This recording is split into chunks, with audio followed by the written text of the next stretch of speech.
Assalamualaikum warahmatullahi wabarakatuh. Kelanjutan dari pertemuan ketujuh ya, untuk poin kedua yaitu urgensi dari kerukunan. Gitu ya. Di sini tentu yang kita bicarakan adalah umat beragama. Dari kuliah yang pertama sudah kita sampaikan ya, kerukunan itu tergambar sebagai sebuah kesatuan begitu ya. Yang mana kesatuan ini kalau dipotong-potong ya tidak jadi satu, maka tidak akan bisa terbentuk angka satu begitu ya. Kepala, leher, badan, kaki ya. Nah kalau kemudian dipotong-potong juga tidak akan bisa jadi kesatuan yang bisa rukun. Nah kerukunan yang tadi digambarkan ya merupakan ekspresi yang muncul dari suatu kesatuan ya, satu keadilan ya yang akan bisa menghasilkan satu kerukunan ya, ada toleransi ya, menghasilkan apa? Menghasilkan kerukunan gitu. Nah kita sebagai bangsa Indonesia ya, bangsa Indonesia pulau-pulau gitu ya, kemudian di sini ada banyak pulau gitu ya. Nah ini sebagai satu kesatuan ya, dari Sumatera ya sampai Irian ya, itu ya, merupakan satu kesatuan yang tentu satu kesatuan ini ya harus muncul ya, bisa dimunculkan adanya kerukunan gitu ya. Kerukunan yang muncul akibat adanya keadilan. Keadilan oleh karena toleransi, dan toleransi menghasilkan kerukunan. Nah, kalau di sini dikonsepkan bukan dalam artian wilayah, bukan artian fisik, tapi di sini ada agama, Islam, Kristen, Katolik, Hindu, Buddha, dan lain-lainnya katakanlah itu. Maka dari masing-masing agama ini diharapkan muncul adanya kerukunan. Tapi kerukunan ini terjadi tadi ya, oleh karena adanya keadilan. Keadilan yang munculnya kerukunan ini apabila terjadi kepalanya normal. Artinya kepala di sini adalah pimpinan. Pimpinan ini bisa dikatakan paling istilah umumnya penguasa, mulai dari pusat sampai ke kecil yang sampai ke anak RT, pusat, provinsi, kemudian kabupaten, dan seterusnya, dan lini-lini pejabat yang ada di sana itu harus normal ya gitu. Yang dengan normal itu maka bisa memimpin anggota-anggota tubuhnya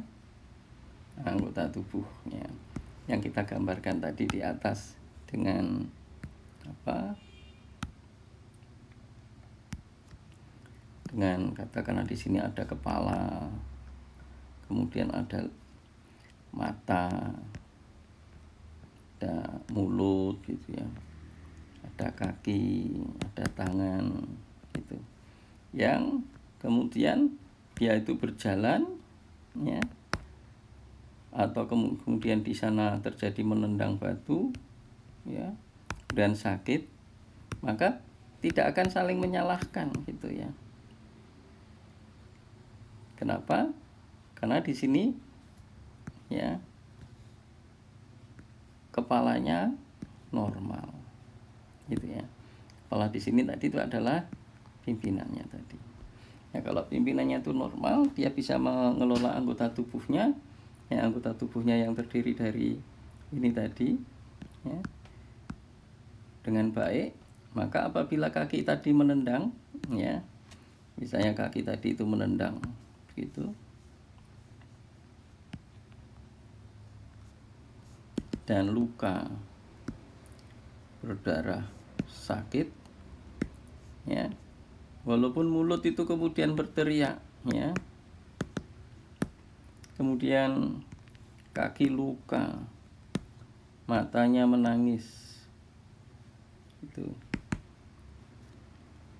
gitu kan. Di sini terjadi satu kesatuan keluhan yang sama, gitu ya.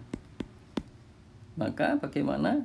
Maka kita melihat di sini kepalanya, ya, kepalanya tidak cengeng, ya, tidak cengeng, kemudian dia malah menyalahkan batu, nah, gitu ya. Kepalanya cengeng itu ya nyalahkan batunya, gitu ya. Tapi kan secara keseluruhan pada tubuhnya sendiri dia kan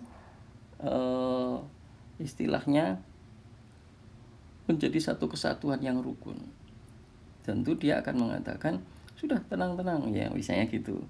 Kalau dia sadar loh ya, sadar, normal, dewasa, ya sudah, apa yang terjadi ya sudah, bilangnya gitu. Kemudian diobati, nah gitu ya, diobati, bilangnya sabar, nah gitu, selesai. Nah di sini butuh suatu kerukunan, ya, dituntut adanya kepala yang adil, gitu ya. Nah tentu urgensi, kalau kita katakan sini urgensi kerukunan bagaimana, oh penting sekali, gitu ya. Jadi kalau dikatakan di sini urgensinya, urgensi kerukunan antar umat, ya, oh urgensi, jawabannya itu artinya apa? Penting sekali di sini. Kenapa? Karena memang masalah agama ini, ya, masalah agama kan hal yang sifatnya esensi bagi hidup manusia, masalah pokok, gitu ya. Maka untuk itu diperlukan adanya kepala yang adil, yang dengan keadilan yang dilahirkan oleh kepala itu bisa menghasilkan apa? Toleransi, ya. Kemudian dari toleransi akan muncul kerukunan. Nah, jadi kerukunan itu sebetulnya merupakan produk, ya, merupakan satu akibat, ya, dari satu proses, ya, adanya keadilan. Adanya keadilan akan menghasilkan kerukunan. Jadi dari sini kita melihat adanya urgensi dari kerukunan hidup umat beragama di Indonesia ini. Baik, itu terima kasih. Assalamualaikum warahmatullahi wabarakatuh.